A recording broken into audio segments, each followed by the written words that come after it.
What's up, YouTube world? It's your boy Lucha, aka Matthew J. Brownlee, and I'm back with another Raw Talk. I'm back with the Raw Talk. I'm back with it.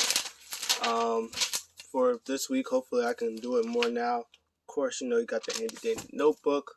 I put Smack. Wait, what? Oh, I knew that. Raw review. It was on SmackDown, but Raw's up in our thing. We'll get right into it. There's a lot of stuff that happened that I don't even remember where we were last time. Cody's back in WWE. They have a whole thing in AEW with New Japan. They're doing a thing. Tony Khan bought Ring of Honor. I don't know if I ever said that. I don't know if that was a thing, but yeah, a lot of crazy things is going on in the WWE world. And one of the things that's going on is Too Sweet Me Brother.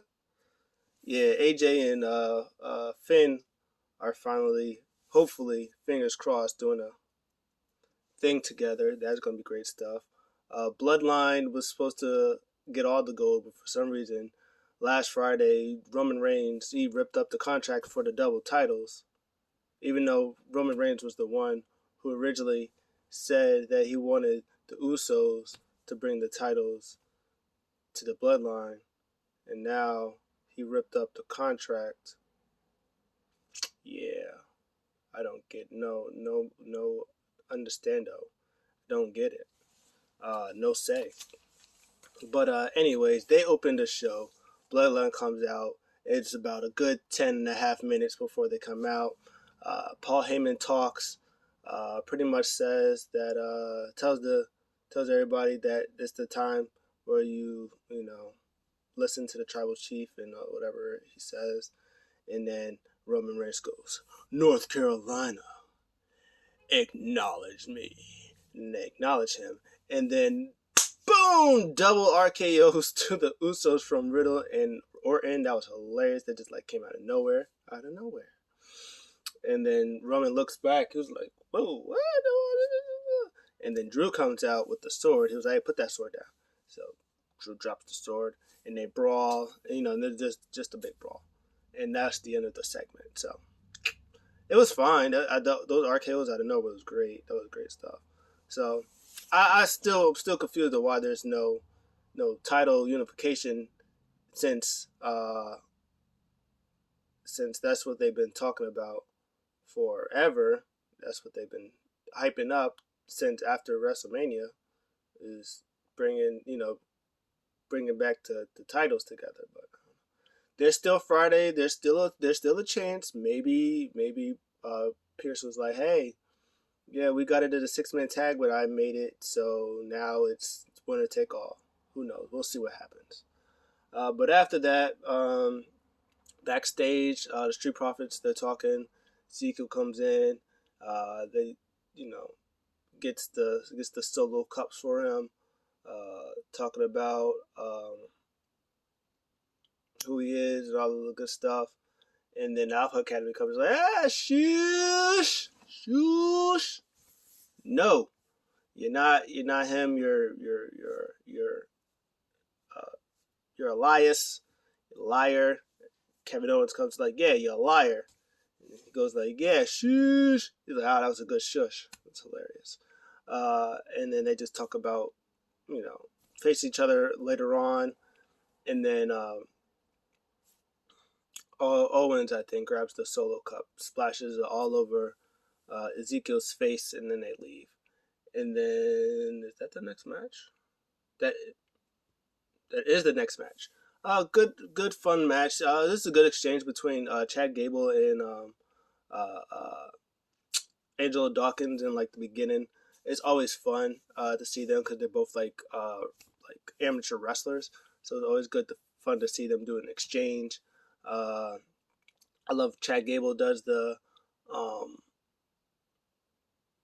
Montez Ford would do something on the top, on the ropes, he'll do a springboard and then Gable will catch him and hit a German suplex from that. That's always a fun spot. Kevin Owens did a fun spot. I think it was also on Montez Ford. He hit him with a senton and then seamlessly, like straight from the senton, hit a second rope moonsault, which was picture perfect. That was good stuff. There was a triple drop kick on Otis. They did one drop kick on Otis, didn't work. They did two drop kicks from the Street Profits that didn't work, and then they nailed a third one with Ezekiel on it that knocked him out the ring. That was cool. And then in the end, though, they did a thing where Zeke got the hot tag. He was going crazy. Crowd was loving it. Crowd loves them some Ezekiel Elias. He was, babyface, hitting spine busters, taking people out. Then everybody was taking everybody out, super kicks and drop kicks and clotheslines and all the good stuff. Zeke got his hands on Kevin Owens, Spartan beating him up a little bit. Kevin Owens got out the ring, and then there was a little exchange between him and Chad Gable. And then Chad Gable somehow got the wreck distracted. Zeke went on the ropes. Kevin Owens tripped him. And then Chad Gable hit him with like a cradle roll for the 1, 2, 3. So they win. Good win for Chad Gable. Good win for Alpha Academy. It keeps all the rivalries going. It doesn't hurt the Street Profits because they're not the one that got pinned. So all around good stuff. Next up, there's a backstage interview with AJ Styles with KP, Kevin Patrick, and this is pretty much saying the match between Styles and Damian Priest. If Priest wins or Priest loses, he gets banned from the ringside at Backlash WrestleMania. I almost wanted to say Judgment Day, but that's the name of their group. So if he wins, which he was going to win, then he got barred from ringside. And if he loses, well, then sucks to be him. There's an uphill battle for AJ Styles at Backlash until, yeah. Another backstage segment with Adam Pearce and Sonya Deville. Pearce was just telling Deville that, hey, your actions lately has been a little sketchy to say the least. We still love you down here, but the officials, kind of not really happy. Booking yourself in the match, which is okay. You can book yourself in a match, but the problem is, right, you can't book yourself in like different situations, but you're still lost. So yeah, we're gonna put you in another match, without officials, without you being official today. It's gonna be you. It's gonna be Rhea Ripley. It's gonna be Becky Lynch. And she was like, okay, we like those. It's going to be against Liv Morgan, Asuka, and the Raw Women's Champion, Bianca Belair. Oh, good stuff. And she was like, oh, okay. So how about, how about we made it like no disqualification, the whole bar? She's like, no. You are not an official straight up match. And she's like, that's what she was like. Just like that. Next up, Veer McMahon, he murders a guy from North Carolina who got an interview. He was like, yeah, I grew up right here, right down the street. I worked at this some place, already dreamed of this moment, and then he got murdered. That was it. He got spanked. That was that. Next up was AJ Styles versus Damian Priest. Good match, Edge talked a lot. He did talk, and I really wasn't paying attention, honestly. I'm not gonna lie to you. He used a lot of big words that I don't understand. But yeah, he talked a lot, and then AJ's came up. He got the taped shoulder, so that's pretty much what Damian Priest was on all throughout the whole show or the match. Kicking his shoulder. I think he threw his shoulder on the ring post, popped his whole shoulder. Came back from commercial break. AJ was kind of had the upper hand, but again goes back to that shoulder, punching it, slamming it. There was a spot toward the end where AJ Styles was going to go for a phenomenal forearm. Priest caught him, said, no, hold this, South of Heaven, which should be his finisher. That finisher is so fire. should use that as his finisher, but it only gets a 2. And then I think he went to try his new finisher, which is still a good finisher. I'm always a fan of a flatliner. So he used the flatliner, but AJ Styles reversed out of it. He's going into the calf crusher. Edge gets on the apron, which AJ Styles got off. He went to go on it, and then Priest took advantage. He took him out, and then he went to go for a flatliner again, but AJ Styles reversed it into a roll-up. Got the win. Damien Priest was like, to the Home Alone. And then Edge went in there. He beat him up, took AJ out, and then he took him to Damien Priest, and Priest finally hit his final reckoning, the last reckoning, final reckoning, or final judgment. I think that's what he's calling it now, final judgment. And then Edge gets 2 chairs. He gets one for his shoulder. He's about to hit it, and then Finn Balor comes out, too sweet, me brother. And he helps, takes everybody out, and then he looks at AJ. AJ goes,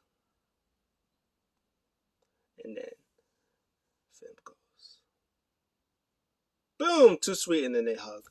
So finally, after a million years, after I've been saying, even though I haven't been saying it, but I've been saying they're gonna have to be a thing, because they've been fighting around the same people. So it's like only a matter of time where they team up together. And today, because I'm recording today, May 3rd. Happy birthday to The Rock too. His birthday was yesterday. So is Pat McAfee, who's also 2 great, fantastic people. 2 of my favorite people in the world. Rock's my favorite wrestler ever. And Pat McAfee he's so great. So happy birthday for them 2 from yesterday.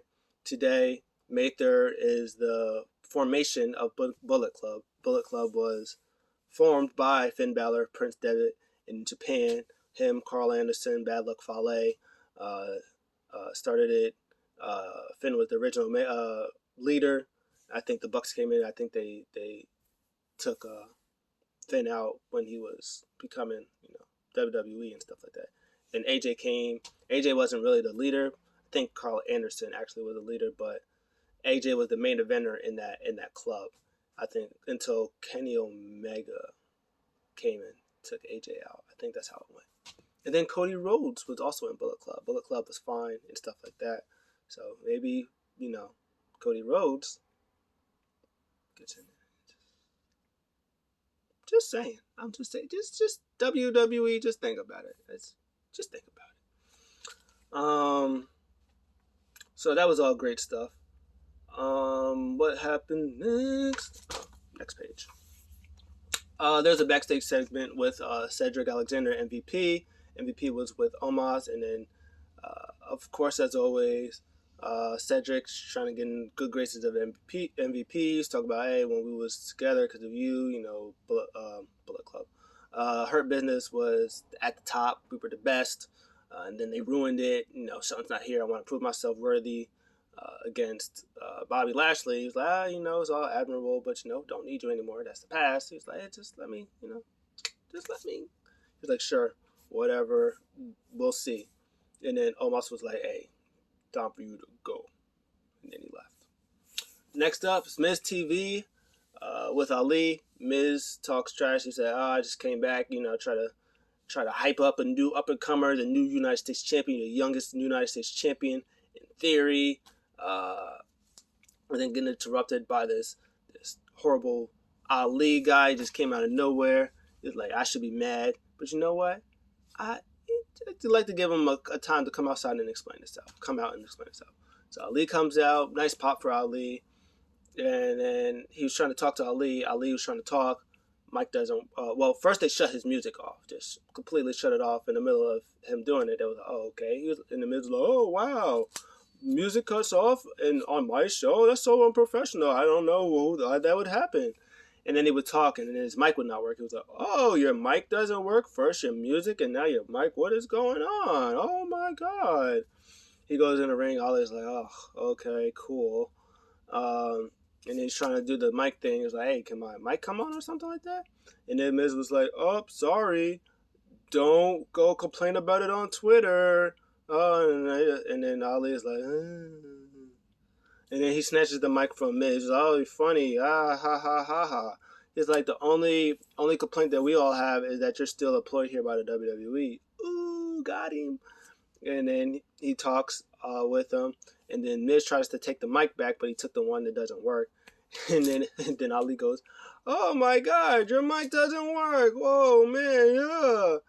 And then Miz gets mad. He's like, oh, you think you're funny? Oh, you think you're funny? You want to give me this whole horrible mic? Da, da, da, da, da. He was like, well, I got something for you. And then Theory comes out.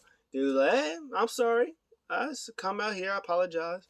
But, you know, I just wanted to come out here and said my mentor, Vince McMahon, said that, you know, you wasn't ready, prepared. So that match last week, race from the memory books, doesn't count. Not there. But I was like, but you're the one that made the match, though. You're the one that said, hey, I got you in a match, and Vince McMahon proved it. Now Vince McMahon said that he wasn't ready. Okay, whatever. So he said all he wanted was a match. He said, okay, well, I'm a nice champion. I'll give you your match. You can get yourself in a number one championship contenders match against me.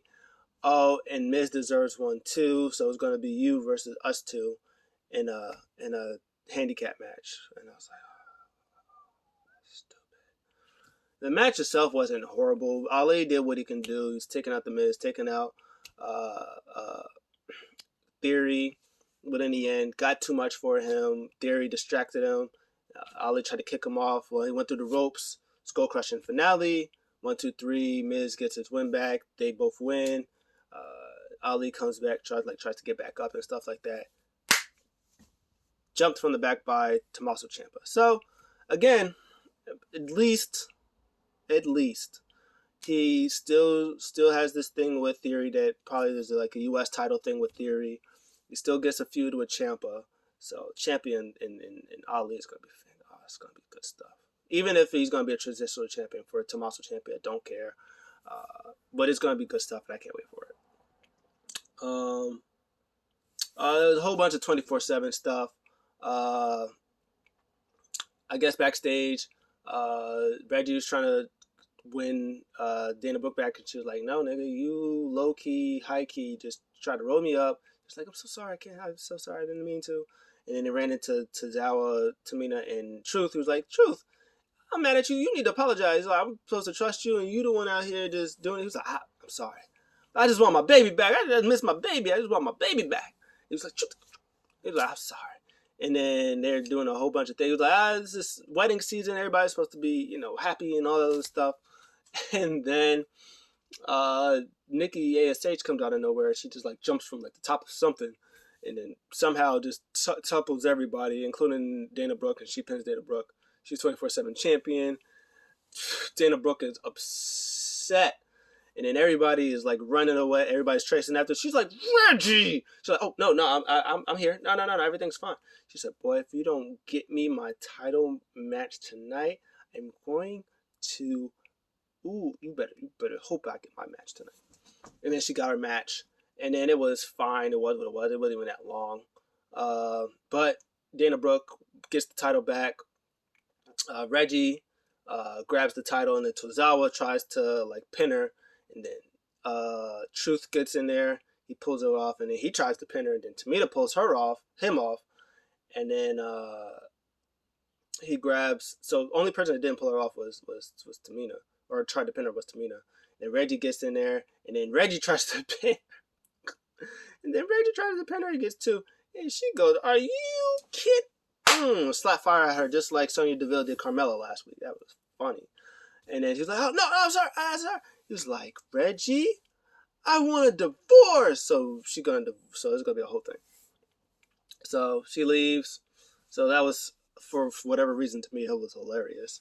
Then Rollins has his appreciation thing. He comes out and said everybody should appreciate me. He said Randy Orton has his last week. You know, it's fine. It was cool. Whatever, but I need to be appreciated. I'm the Seth freaking Rollins. I'm the best. Spotlight on me. Just like Batista. Spotlight on me. He starts laughing. Crowd starts starting. Cody is like, yeah, speaking of him, he tried to steal my spotlight. Just because of WrestleMania that he could beat me, outclass me? Nah, he can't. We're going to show a video of me and then the lights go out, and then wrestling has more than one royal family. He's like, Arr! And the crowd goes, ah! Because, oh, I think before all of this, I don't know what happened. Oh, before all of this, I think Cedric and Bobby Lashley had that match. I don't know where it happened in this, but Bobby Lashley, obviously, he wins. MVP was out there. He was talking trash. He was like, oh, you can't handle Cedric. How you think you're going to beat Omos? And then he beat him. He did the thing, the post thing, spear, hurt lock, and all that other stuff. So anyways, Cody Rhodes comes back out. He was like, hey, I ain't here to. He was like, hey, if you're not here to give me my flowers, get out of here. He was like, I'll give you your flowers. You the man. For the past 20, last 20 years, you've been the top. You've been the best, one of the best in the world. You're great. If I would tell you that, I'd be telling the truth. You're the best. You're one of the best ever. But you're also delusional. And Seth Rollins goes, delusional? Delusional? Me? You know who's delusional? Yo, daddy. Dusty Rhodes. He was delusional. Yeah, he always dreamed about, thought that he would be WWE champion. Delusional. Yeah, you know why he was never WWE champion? Because he wasn't good enough. They said, and as long as I'm here, you'll never be good enough either. And then they go back and forth. Seth tries to get the upper hand. Didn't work. Cody hit the Cody cutter to end the segment. That was good stuff. I like the realism it brings realism to wrestling. That Cody's back, is so good, and Seth is doing fantastic work that he's been doing since probably, I think for me, is his Shield days, his JJ security stuff, his IC title run, and now this new Seth he's just been on one. It's been great. Then after that, I put the Sandy thing. So after that, 24/7 stuff with Truth. Truth asked Reggie if he got a prenup, and he said, "What's a prenup?" He said, "Oh no." He was like, "Well, it's a good thing I'm certified in I think it's like a marriage counselor or something like that." I was like, "That's hilarious." So he's gonna try to help them get all that situated, and then Nikki A.S.H. is just sitting there looking sad. Doudrop comes. Oh, and then the Becky music, actually, her music hit. She's in the ring probably for 20 minutes. And then Doudrop comes by her. She was like, are you done playing these silly little games? And then Nikki was like, yeah. She goes, good. So they're going to be a thing. Hopefully she gets rid of that outfit, that ASH outfit. And then Becky Lynch is looking. She was like, oh, what is this? The Scottish female connection. So hopefully she gets in on that. And then everybody else comes out. This was a good main event. Good to see that the women was able to main event Raw as they deserve to main event. They're all good stuff. Every time I saw this, I was just like, oh, give me some of that. Because Becky was first in the ring with Rhea. I was with Bianca. I was like, oh yeah, give me that. I want that in my life. Give me a rematch of that. And then she tagged in Sonya. No, I lied. It was I lied. It was Asuka and Becky. I was like, oh yeah, give me that. I want some of that in my life. And then she tagged in Sonya, who Sonya tagged in Becky. I was like, oh yeah, sure, that'd be cool. And then she was like, nah. And then she tagged in Rhea Ripley. I was like, oh yeah, give me that, yeah, give me some of that. And then I was looking at Asuka on the side. I was like, ooh, give me some of Rhea and Asuka. Give me some of that too. Yeah, give me that. And I was like, ooh, but Bianca and Asuka's on the same team. I was like, oh, give me that though. I want that too as well. I want some of that. But yeah, this was fun. This was good stuff. Rhea as a heel is great. Oh, the babyface and the heel, and Rhea and Becky Lynch. Oh, just give me all of that.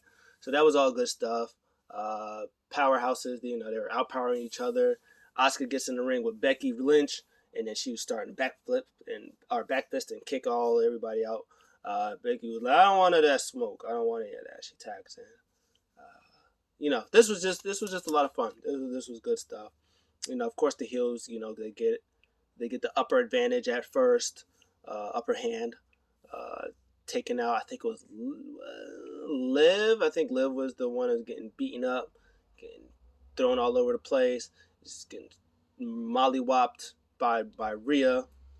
Becky was taking her out, so that was good stuff. I think she ends up tagging in Asuka because I think Rhea took out Bianca on the outside of the apron, and then she tags in Asuka. Asuka goes in, pew, pew, pa! She does the little thing with the foot, and then bow, hold that butt whooping, and she drop kicks him, and then beats her up, and then tags back out. And I think Becky Lynch hit a drop kick or a leg drop. Oh, she hit a leg drop on Liv before the hot tag, and then Asuka's going in, she's doing, and then she did a nice cool spot where she did like Sonya was on like the outside of the apron, and Asuka did her hip toss, and then when she did her hip toss on Sonya, she falls out, and then went right into Liv was on the outside, hit her right into a code break, like a double knee code breaker. That spot was fire. I was like, yo, that was great. And then Sonya sold it perfectly. That was so good. I think Liv gets tagged back in. They all do their, the famous finisher, signature spot stuff. They did all of that. And then Sonya tries to pin Liv, but she got her foot on the ropes. And she was like, count. She was like, you're not an official. Count. No. And then Bianca takes her foot off the rope, and she's arguing. And then she's at the ropes, of course. Boom! Oblivion. 1, 2, 3. Liv gets the win. Autograph. That's from Cliff Beats. Shout out to him. He's a great reactor.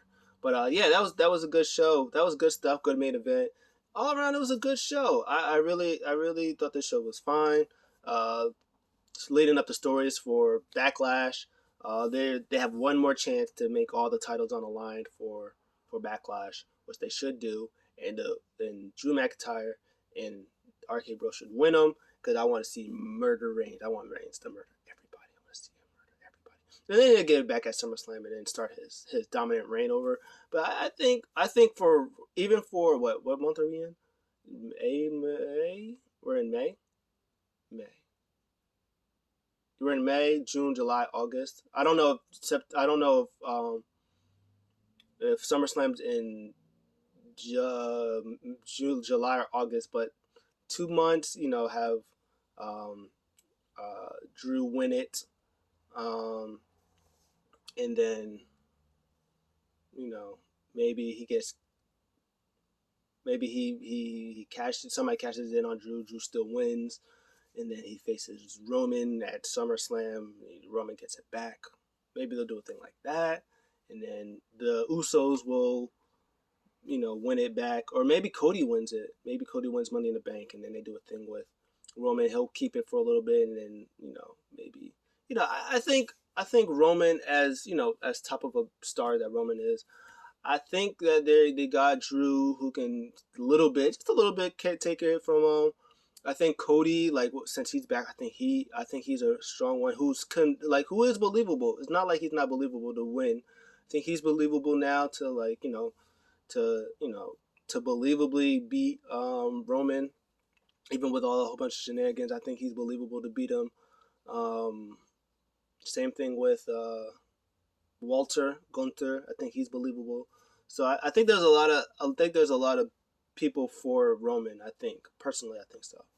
But that was the show. I'd give the show a solid 8.5 out of 10. I really think it was good. The stuff with the RKO's in the beginning, Bullet, give me some of that. Too Sweet, that match was good stuff. The 6-man tag with Profits and Ezekiel and Alpha and all that was good stuff.